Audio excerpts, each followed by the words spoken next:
My family believed my cousin's accusation and kicked me out on his wedding day. I was labeled a homewrecker for years when the truth finally came out. Everyone suddenly wanted to apologize and fix things. Never thought I'd be sharing this story here, but after everything that's happened recently, I need to get this off my chest. Quick disclaimer, I'm using fake names for obvious reasons, and I'm writing this from my alternate account because some people involved still follow my main. So I'm James, 32 now, but this whole mess started when I was 27. For background, I grew up in this medium-sized town outside Portland where everyone basically knows everyone else's business. Yeah, one of those places. My cousin Mike and I were super close growing up, like we shared a room at every family vacation until we were teenagers kind of close. Our moms are sisters, and they made sure we spent pretty much every holiday and weekend together. Mike was marrying Katie, who lived literally 3 houses down from us growing up. Her family moved to our street when she was 8 and I was 10, and our families just clicked instantly. You know how some neighbors become basically family? That was us. Katie's parents would watch me and Mike when our parents were working late. We'd have joint barbecues every summer, that sort of thing. Katie was like my little sister. She'd come to me for advice about boys in middle school. I helped her with math homework, okay, more like we struggled through it together, and I even taught her how to drive in my beat-up Honda Civic when she was learning. Rest in peace to my car's transmission. So obviously, when Mike and Katie started dating in college, everyone was thrilled. It just made sense. They'd been dancing around each other since high school, and when they finally got together junior year, the whole family was like, finally. I'm not even exaggerating. Our grandma literally cried when they announced they were engaged. Fast forward to the wedding day, June 15th, 2019. It was at this pretty nice venue just outside town. Nothing super fancy, but definitely nicer than my brother Mark's backyard wedding the year before. Sorry, bro, but that porta-potty situation was rough. I was one of Mike's groomsmen, along with his best man Tom, his roommate from college, and a few other guys. The morning started normal enough. I got there early to help set up because that's what you do when your favorite cousin is getting married, right? I was wearing this navy suit that cost way too much, but hey, wedding photos are forever. Had my groomsman boutonniere pinned on, took like 3 tries to get it straight, and was helping direct people to where they needed to go. This elderly couple had just asked me where the bathrooms were for like the 3rd time. They were really sweet, but definitely struggling with directions, and I was walking them over personally because I'm not a monster. That's when everything went to hell. I hear this commotion behind me, and before I can even turn around fully, Wham got hit so hard I literally saw stars.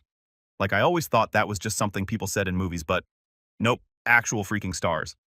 Mike had come charging in with Tom and a couple other guys trailing behind him. He looked, I don't even know how to describe it, like rage and hurt and something else all mixed together. He just started wailing on me. Not like one punch and done, this was full-on assault mode. I'm not a small guy, 6'1", and I hit the gym occasionally, but Mike works construction, and he was just destroying me. The whole time he's screaming stuff like, "How could you and I trusted you?" Meanwhile, I'm just trying to protect my face and figure out what the hell is happening. Tom and 2 other groomsmen finally managed to pull him off me. By this point, I'm bleeding all over my fancy new suit, rest in peace to that too, blood does not come out easily. My left eye is swelling shut and I'm pretty sure my nose is broken. The elderly couple I was helping, they're just standing there in shock. The woman was crying. I still feel bad about ruining their day too. Someone, I think it was the venue manager, called for medical help. They wanted to call the cops too, but I managed to say no through my busted lip. Like, even though I had no idea what was happening, this was still Mike. We grew up together. No way was I getting him arrested. Ended up at this urgent care place a few miles away. The doctor kept asking if I wanted to press charges while she checked if my nose was broken. Fun fact, it wasn't broken, just badly bruised. Still have a tiny bump there though. She gave me this ice pack that was so cold it almost hurt worse than the punches. Okay, not really, but damn, those medical ice packs are no joke. That's when I got the text. You know those moments in movies where the character looks at their phone and their whole world changes? Yeah, it was one of those. Message from my dad, wedding canceled, clear your stuff out of the garage by tonight. Quick context. I'd moved out years ago but kept some stuff stored at my parents' place. Boxes of childhood memories, some sports equipment photo albums, basically the stuff you can't fit in a small apartment but don't want to throw away. Nothing major, but the way he said it, that's when I knew something was seriously wrong. I called my dad immediately, straight to voicemail. Same with mom. Sister wouldn't pick up either. Only person who answered was my brother Mark, and all he said was, "How could you do this to the family?" before hanging up. I'm sitting in urgent care with an ice pack on my face, looking like I just went 10 rounds with Mike Tyson, and nobody in my family will answer their phones. The nurse keeps giving me these sympathetic looks while I'm trying to call everyone I can think of, probably thinking I'm some guy who got in a bar fight at 11 in the morning wearing a suit. Yeah, finally decided to just drive to my parents' house. Quick side note, trying to drive with one eye swollen shut is not fun, do not recommend. Had to keep turning my whole head to check my blind spot. Probably looked like some kind of deranged owl to other drivers. Pull up to my parents' place. Same house I grew up in, typical suburban setup with the faded blue paint mom's been promising to redo for like 5 years. My sister Jenny's car is in the driveway along with my brother Mark's pickup and my parents' vehicles. Great whole families here. This should be fun. Walk in through the garage, still had my key at this point, and head into the kitchen. You know that feeling when you walk into a room and everyone stops talking immediately? Yeah, multiply that by about 1,000. Mom's sitting at the kitchen island, Dad's by the coffee maker, Jenny's on her usual spot on the counter. She's 25 but still sits there like she's 12, and Mark's leaning against the fridge. First thing Mom does is gasp. Not like a subtle gasp full-on soap opera style. "Oh my God, what did Mike do to your face?" Then immediately follows it with, "But how could you, James? How could you do this to the family?" The whiplash from concern to accusation gave me an even worse headache than I already had. That's when they finally tell me what's going on. Apparently I've been having this steamy affair with Katie. Yes, that Katie. The girl who used to make fun of my acne in high school. The one who helped me pick out my first real girlfriend's birthday present. The person who literally called me basically her big brother in her college graduation speech. According to them, we'd been sneaking around for months. I literally laughed, like actually laughed out loud. Which, pro tip, don't laugh with a split lip, hurts like hell. But it was just so ridiculous I couldn't help it. That's when Mark, my own brother who was best man at my wedding before my divorce. Whole other story, not relevant here, grabs this duffel bag from behind the couch and throws it at my feet. "Get your stuff and get out," he says, trying to sound all tough like he's in some movie. The bag's got maybe half of my stuff from the garage. Found out later he just grabbed random things. Got my old baseball cards, but left all my photos from high school and college. "Thanks, bro." I tried explaining, obviously. Kept saying this was insane, asking for proof, trying to understand where this was even coming from. Dad just kept shaking his head, saying stuff like, "We trusted you and how could you do this to Mike?" Mom wouldn't even look at me. Jenny, who usually talks enough for the whole family, just sat there silent. Asked them what proof they had. Their response, "We just know." That's it. That's literally all they had. No screenshots of texts because there weren't any. No photos of us together except, normal family photos from the last 15 plus years. Nothing. They just knew. The worst part, these are the people who know me. Mom and Dad who raised me to always tell the truth, who literally grounded me for a month in 8th grade when I lied about finishing my science project. Jenny, who used to come to me with all her problems because I was the reasonable one in the family. Mark, who I helped move apartments 3 times because he's too cheap to hire movers. They all just decided I was guilty, no questions asked. I tried calling Katie straight to voicemail. Texted her, no response. Called her parents' house, yes, they still had a landline. Mr. H answered and told me if I ever called again, he'd call the police. Real Christian behavior there. Mr. Everyone deserves forgiveness H. I left my parents' house in a daze. Didn't even grab the bag Mark threw at me, just got in my car and drove. Ended up at Murphy's, this bar downtown I'd been going to for trivia night every Thursday for like 4 years. The bartender Dave takes one look at my face and starts pouring my usual whiskey sour basic I know. Then Mike's college roommate walks in for his shift, sees me, and suddenly Dave's telling me I need to leave. Apparently I'm not welcome there anymore. Cool, real cool. Drove home to my apartment, tried calling Katie again, nothing. At this point my phone's blowing up with texts from random family members and family friends. Everyone's got an opinion. Everyone knew we were too close suddenly. Every time Katie and I hung out or talked was suspicious. That time I helped her move apartments after college, obviously we were hooking up. The fact that her boyfriend at the time helped too conveniently forgotten. Had to turn my phone off. Just sat there in my dark apartment with a bag of frozen peas on my face, ice pack from urgent care, had melted, trying to figure out how my entire life had imploded in the span of about 6 hours. Called in sick to work for Monday. How do you explain to your boss that your face looks like a professional boxer's punching bag because your cousin thinks you're sleeping with his fiancée? Yeah, that's not a conversation I wanted to have. The next few weeks were absolute hell. You don't realize how interconnected your life is with your family until they all suddenly decide you're dead to them. Quick example, tried to go to my regular gym Monday morning. Figured exercise might help clear my head. Guess who's there? Mike's workout buddy Steve, who apparently now manages the place. Suddenly my membership is being reviewed and I should try a different location. It's like the whole town was playing this twisted game of 6 degrees of separation, except it was 6 degrees of ways to screw over James. My regular coffee shop barista is Katie's cousin's best friend. Local grocery store owner goes to church with Mike's parents. Even my freaking dentist canceled my cleaning appointment. His kid plays Little League with Mike's nephew or something. The work situation was fun too. Had to explain to my boss why I looked like I'd been in a bar fight. Tried to keep it vague, but Susan from accounting overheard because of course she did, and by lunch break the whole office knew. Got called into HR because apparently someone thinks Susan was concerned about my personal conduct. Had to explain to this 23-year-old HR rep that no, I wasn't engaging in inappropriate relations with anyone while she looked at me like I was some kind of soap opera villain. Finally managed to get hold of Katie after about a week. That first call was rough, like nuclear explosion level rough. Started with her screaming at me for ruining her life and me yelling back about how my life was ruined too, but somewhere between the yelling and the crying, yes, I cried, judge me. All you want, we actually started listening to each other. Turned out her side of things was even worse than mine. Her super religious parents had basically excommunicated her like full-on you're dead to us style. Her dad even called their priest to see if they could get her formally excommunicated from the church. Spoiler, that's not how it works. Mr. H, her mom had already packed up all her childhood stuff in garbage bags and left them on the front porch. Real classy. Katie's work situation was a nightmare too.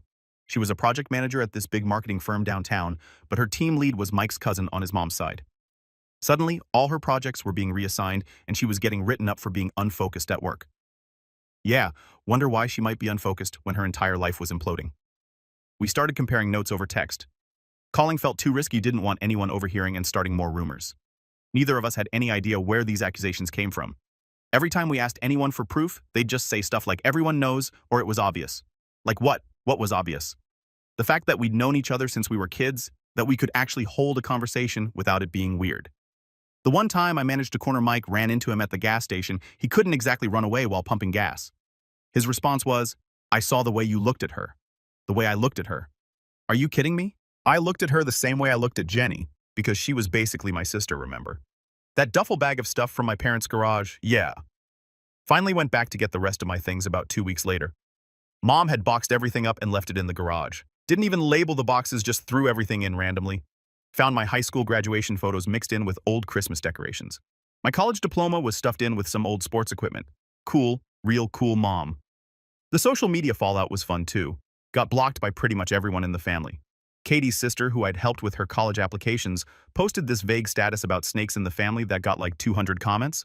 People I hadn't talked to since high school were suddenly messaging me about how they always knew something was off about me.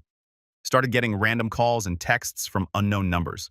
Apparently someone pretty sure it was Katie's brother had shared my number in some family group chat. Had to change my number after getting bombarded with lovely messages calling me everything from a home wrecker to, well, you can imagine. The worst part, some of these people had known me my entire life.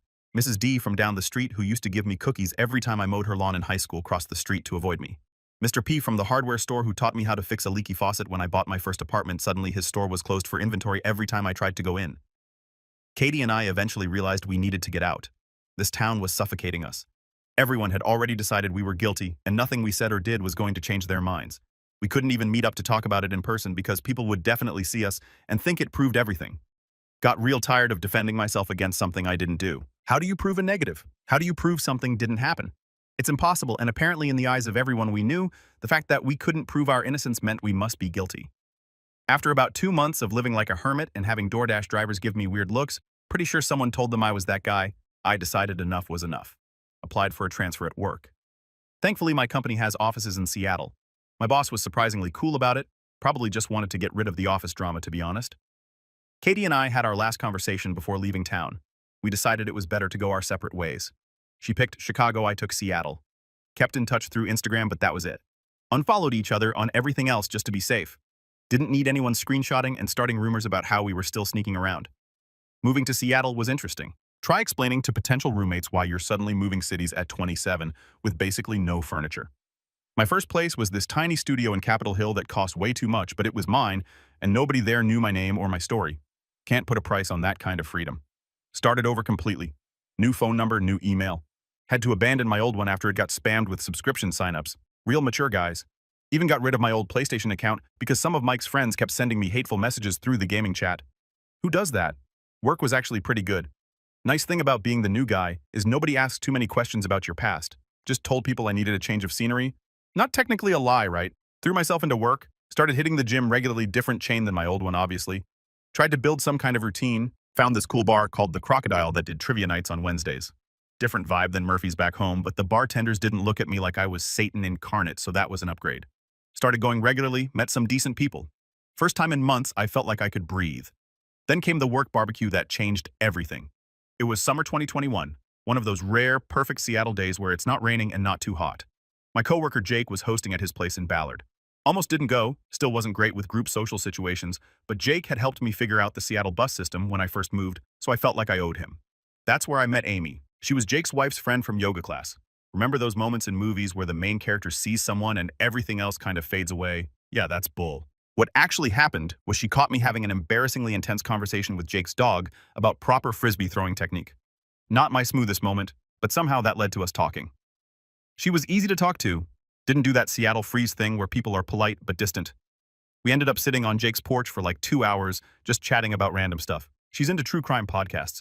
Yeah, I see the irony. And actually got my dumb jokes about Seattle traffic. Started dating pretty quickly after that. Third date in, I knew I had to tell her everything. You can't build something real on lies, right? So I laid it all out. The wedding, the accusations, the family drama, everything. Figured she'd run for the hills? Instead, she just listened. Actually, listened. Asked questions that showed she was trying to understand, not judge. When I finished, she just said, "That really sucks. Want to get ice cream?" And somehow, that was exactly the right response. The weird part, she started following Katie on Instagram. I'd mentioned keeping minimal contact. Turns out they're both obsessed with this podcast called Crime Junkie, and suddenly they're direct messaging about episodes. Next thing I know, they've started this virtual book club thing with some other true crime fans. They do Zoom calls every other week with wine and snacks to discuss whatever they're reading. Katie's life got better too. Met this guy Chris through work in Chicago. He's some kind of software developer who apparently doesn't know how to write code without at least 3 monitors Amy's words. They talk about random stuff in their book club. He seems decent though, treats her well, doesn't jump to insane conclusions, you know the basics. Started feeling like maybe everything happened for a reason. Don't get me wrong, still sucked losing my family and hometown. Still have days where I miss my mom's cooking or wonder what my nieces and nephews look like now. But I've built something good here. Real friends who actually trust me. A girlfriend who listens. A life that's actually mine. The funny thing is, I actually like Seattle me better than Portland me.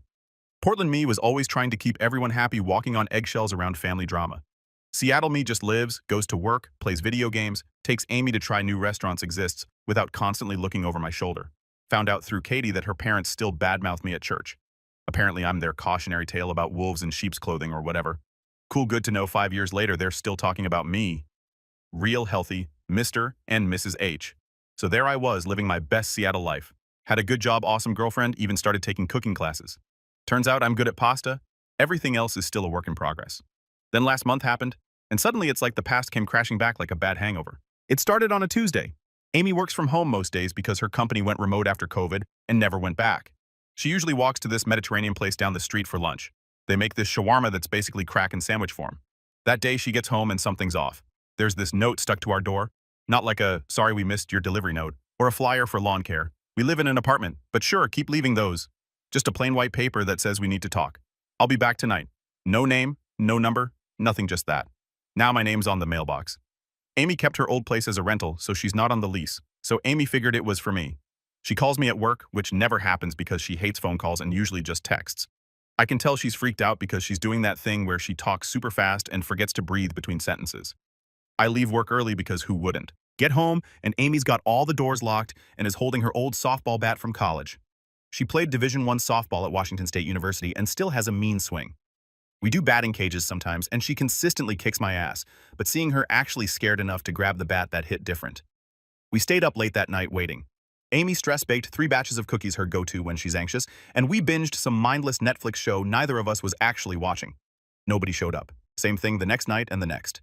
Just when we were starting to think it was maybe some weird prank or a mistaken address, it happened Friday night around 8:30. We'd just finished dinner ordered in because neither of us wanted to cook when someone knocked on the door. I look through the peephole, and my stomach just drops. It's Mike standing there in what looks like yesterday's clothes, clearly hadn't shaved in days, swaying slightly like he's either drunk or really tired, or both. Amy grabs her bat. Told her it wasn't necessary, but wasn't going to argue. I open the door, but keep the chain on. Security chain probably wouldn't stop him if he decided to go full rage mode again, but figured it was better than nothing. The conversation went something like this. Mike, hey, can I come in? Me, absolutely not. Mike, come on, man, I just want to talk. Me, last time you wanted to talk, I ended up in urgent care. Mike looking at his feet.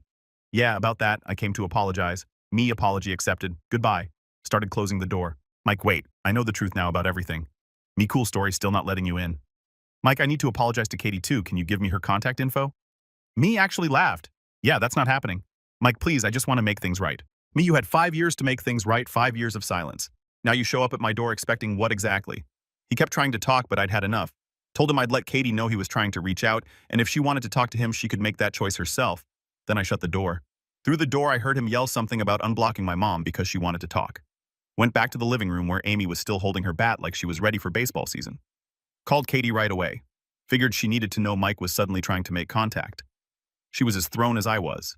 Made it very clear she didn't want me giving Mike her info, which I totally got. The whole thing messed with my head more than I expected. Had trouble sleeping that night. Kept thinking about Mike showing up like that. He looked rough.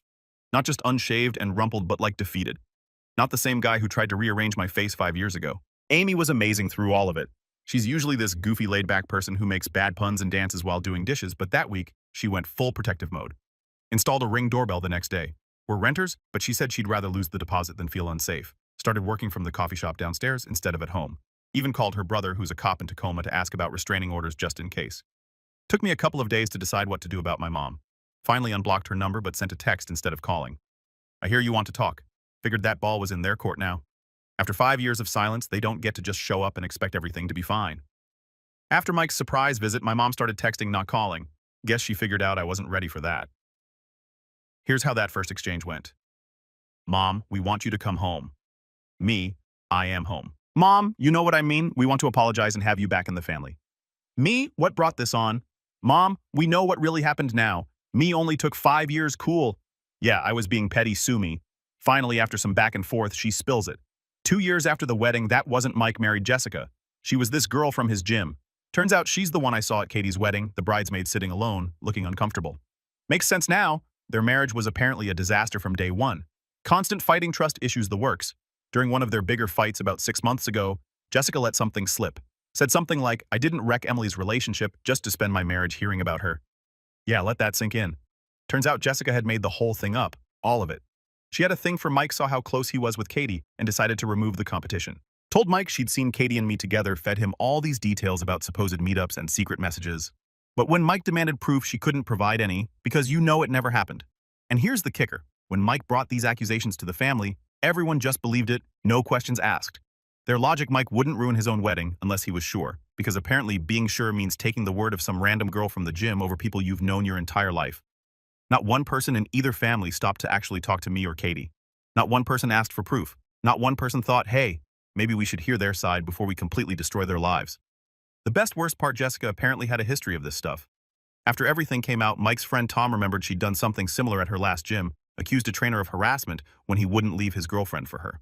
But nobody thought to check into that before my face became Mike's personal punching bag. Katie's taking it even harder than me. All those church people who treated her like she was walking sin, her parents who literally threw her childhood memories in garbage bags, her boss who made her life hell until she had to quit, none of them bothered to verify anything either. Here's a fun timeline for you. June 2019, wedding day disaster. July 2019, Katie and I both leave town. December 2019, Mike starts dating Jessica. March 2020, they get married. Yeah, rushed much. August 2021, I meet Amy. September 2024, Jessica finally admits she made it all up. October 2024, everyone suddenly wants to apologize. 5 years, 5 whole years of being the family pariah. 5 years of missing birthdays, holidays, weddings, births. 5 years of my nieces and nephews being told Uncle James is a bad person, all because some girl from the gym couldn't handle the fact that my cousin was happy with someone else. Amy's been my rock through all this. When I told her what happened, she just sat there for a minute, then said, so what you're telling me is that your entire family is dumber than a box of rocks. Made me laugh for the first time since finding out. Katie's response was less humorous. Direct quote from our phone call, they can take their apologies and shove them where the sun doesn't shine. Tell us how you really feel, Katie. The worst part isn't even the lie itself, it's how easily everyone believed it. These people who've known me since I was born, who watched me grow up, who supposedly loved me, they all decided that this story about me and Katie made more sense than the truth. My mom keeps sending these long texts about how sorry they all are, how they should have known better, how they want to make it right. Dad even tried calling, blocked that real quick. Jenny's sending photos of her kids with guilt-trippy captions like they want to meet their uncle. But here's the thing, you can't just press reset on 5 years of treating someone like garbage. You can't just say, oops, our bad, and expect everything to go back to normal. Trust is like a mirror. Once it's broken, you can try to piece it back together, but you'll always see the cracks. I will keep you updated, guys, if anything happens. Thanks for reading. Final update. Well, Reddit, this is it, the final update. Katie and I decided it was time to face the music back home. Agreed to meet with both families, but on our terms. I picked a neutral location, this coffee shop downtown, that neither family had any connections to. Katie was too anxious to fly back just for this, so we set up my laptop with her on Zoom. I had her on speaker, but her video was off. She wanted to hear everything, but didn't want to see their faces. Can't blame her. The gang was all there. My parents, Mike, Jessica, looking like she'd rather be anywhere else. Katie's parents, my siblings, even Tom showed up, probably feeling guilty about the whole best man who didn't stand up for me thing. Before anyone could start with their apologies, I laid down some ground rules. 1, Katie can hear everything she can choose to speak or not. 2, if she disconnects, meeting's over. 3, nobody touches me looking at you, Mike. 4, no religious guilt tripping, that was for Katie's parents. First up was Jessica. She looked well rough. Marriage troubles aren't doing her any favors. Her big explanation, she was in love with Mike and thought Katie didn't deserve him. That's it. That's literally her reason for blowing up multiple lives. Not some big misunderstanding, not a case of mistaken identity. She just wanted my cousin and decided to nuke everyone else's lives to get him. Mike tried to apologize for the punches actually, but who's counting? Said he should have known better than to believe Jessica without proof. No kidding, Sherlock? You think maybe confirm stuff before you go all WWE on your cousin's face? Then came the parents both sets. This was interesting. My mom tried to hug me when I walked in. I stepped back, the look on her face like I'd slapped her. Yeah, well, maybe remember how it felt when you packed up my childhood photos like they were trash. Katie's dad started in with some biblical forgiveness stuff until Katie unmuted herself and shut that down real quick. Her exact words, "You threw my things in garbage bags and left them in the rain. Don't you dare quote scripture at me." Never heard Mr. H speechless before. It was kind of amazing. My sister Jenny cried about how much her kids ask about me. Cool story, sis. Where was this concern when you were helping mom pack up my stuff, when you blocked me on everything, when you told people at church what a horrible person I was? Here's the thing about family. They're supposed to be the ones who know you best, who trust you most, who at least give you the benefit of the doubt. But every single person in that room chose to believe the worst about me and Katie. No questions asked, no proof needed. Just straight to, yep, they're obviously secret lovers, let's destroy their lives. So I told them exactly that. Told Jessica she built her short-lived happiness on other people's pain. Told Mike that his lack of trust destroyed more than just his relationship with Katie. Told both sets of parents that they showed us exactly how conditional their love was, and now they get to live with that knowledge. Katie spoke up at the end. She was calm, which was somehow worse than if she'd yelled. Just said the worst part isn't that Jessica lied, it's that none of you thought we were worth the truth. You threw us away based on nothing but gossip. That says more about you than it ever did about us.